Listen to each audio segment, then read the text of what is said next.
You also mentioned that like you're not going to be here forever in Congress. Yeah. Like so we have to be supporting and investing in our young leaders. Absolutely. So hopefully we have people that can take over those positions when the time comes.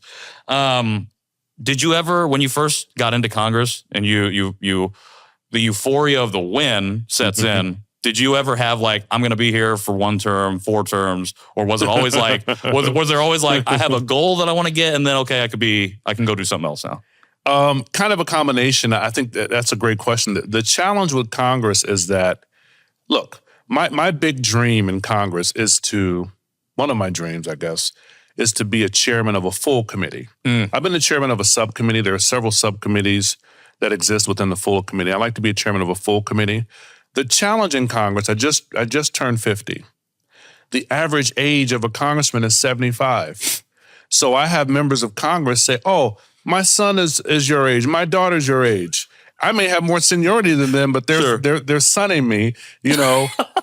And I'm still dealing with that, right? Yeah. And I'm like, wow, this is so my Republican friends have tried to remedy that and put a cap on how long you can serve as a chair on a committee to give other people opportunities.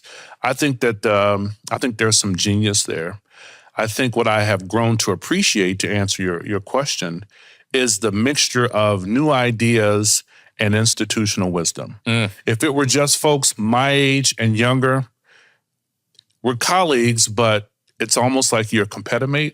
So they're trying to take your head off, man. So you need some seasoned folks who have fought those battles to kind of act as a fulcrum to balance it. Yeah. But you need fresh ideas to say, hey, this isn't working. Work on the messaging. This is how we connect to younger voters and so on and so forth. So it's a balance of sorts. But when you get there, you realize you're sitting on a committee with 4 rows and you're looking up like, man, I'll never be on that top row. And then all of a sudden, a person may not come back the next session. A person may pass away, unfortunately. A person may lose their race. A person may run for mayor, governor. A person may go to the private sector. A person may go back to their state to become a physician again, or a doctor, or start a podcast like this one, or for whatever reason, and you find yourself moving up. But then there's another dynamic where even though you're moving up and you may be eligible to slide in the slot, how much have you paid in your dues? You have to pay dues depending on your committee. So you have to raise money not only to get reelected to stay on TV and radio and let folks see what you're doing, you have to pay dues within your particular party. Now, I'm not saying it's pay for play because that money is used to help other candidates. Right. But you're running a different campaign. You're out there campaigning to people you don't know from across the country as to why you should be over this particular committee or be on this particular committee. And when you have multiple identities, you have to sell it. So the lure is, you know, the average member of Congress doesn't get that much media attention. Sure. And so you have to find ways or bills to be relevant. All the bills that I've gotten passed with Republican support. Sure. And so some newer members of Congress, because of this media age, which I love, they get instant celebrity. So while they're popular to the country, they may be unpopular in the caucus because it's like, yeah, you're fly out here, but you're new. Or you took out my best friend, Patrick. Now you're here wanting to pass a bill. Patrick was my man's in them. No, it's not happening. So there's that part. Yeah. So there are multiple dynamics that play, and it's a people business at the end of the day. You have to serve your constituents. And I think if you can balance leveraging any attention you get for your district, you'll be fine.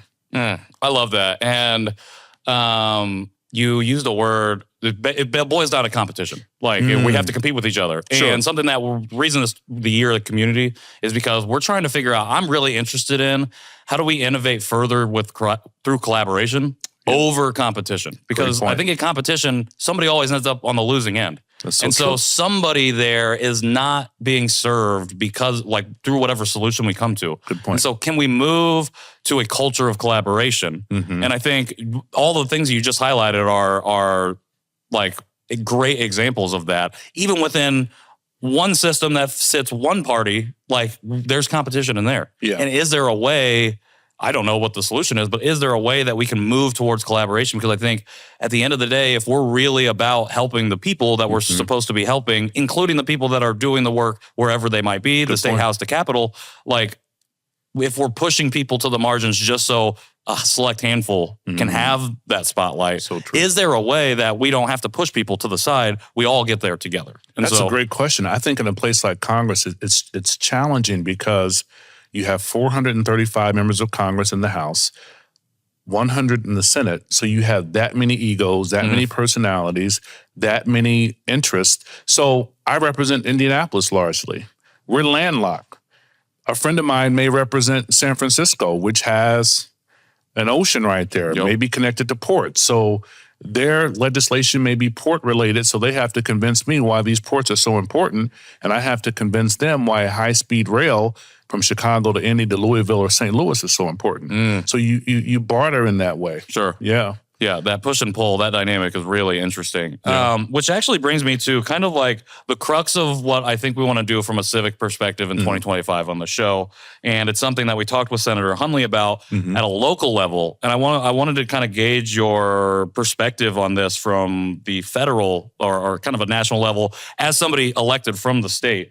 One of the questions that we're asking is, how do we move, particularly out of this recent election, how do we move to a sustainable shade of purple in Indiana? I think in 2008, that was my first time that I was able to voted for Obama. The energy was awesome. Yes, and then we went there and it felt like this is the shift. But we look at 2018, 2020, 2022, and 2024, that clearly has not been the case. Yeah. And so as this election ended, I'm sitting here thinking, I'm like, what is the gap? Like, where are we missing? And for us, like what we do here is all rooted in conversation.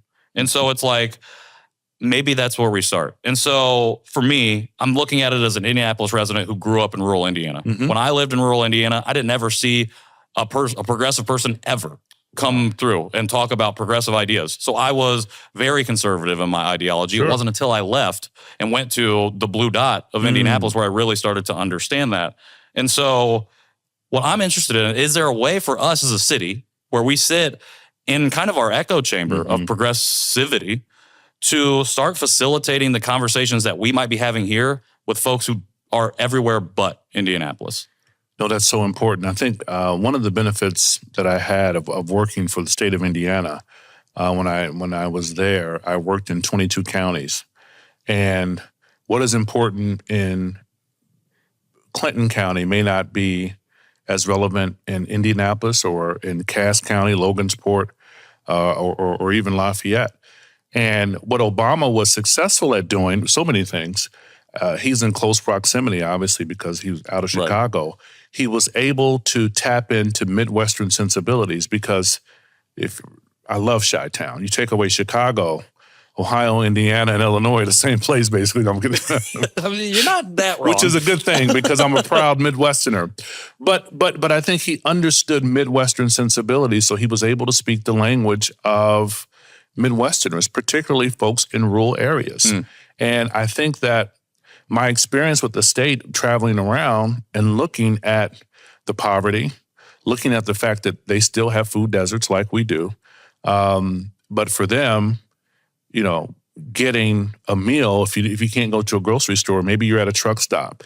Here in Indianapolis, maybe you're going to a gas station or a variety store, but you're still not getting healthy options. The food is marked up 3 times higher than it would normally be. It's unhealthy in many regards. That's why I introduced the Food Deserts Act, and I'll reintroduce it, God willing, in a few months.